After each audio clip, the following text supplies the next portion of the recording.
La méditation de ce 21 juillet est intitulée « L'école de la maison ». Oriente le jeune garçon sur la voie qu'il doit suivre. Même quand il sera vieux, il ne s'en écartera pas. Proverbe 22:6. Le foyer doit être une école où les enfants sont formés pour une école plus élevée. Pères et mères devraient décider « Je marcherai dans l'intégrité de mon cœur au milieu de ma maison ». Psaume 101:2. Les parents sont les premiers enseignants de leurs enfants et les leçons qu'ils leur donnent sont utiles à eux autant qu'aux enfants. Si les parents se consacrent entièrement, esprit, âme et corps, à cette tâche que Dieu leur confie, le Seigneur leur enseignera de précieuses leçons, leur inspirera des paroles sages et les aidera à se montrer patients face à la provocation. Nos foyers devraient être imprégnés d'une atmosphère sanctifiée. Les familles inconverties sont les meilleurs alliés de Satan et leurs membres travaillent contre Dieu.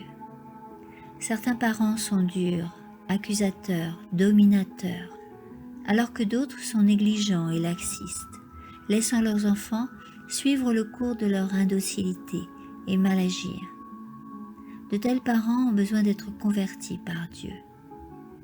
Par leur colère, comme par leur indifférence égoïste, ils sont incapables de préparer leurs enfants pour cette vie et pour la vie future.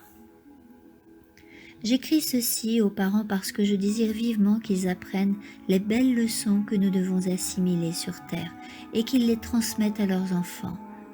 Demandons-nous toujours, comment ceci aidera-t-il mon enfant à entrer dans la maison que le Christ prépare pour ceux qui l'aiment ?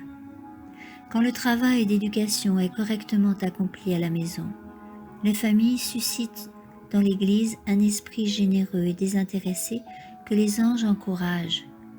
Les cœurs sont purifiés et préparés pour recevoir le Seigneur Jésus.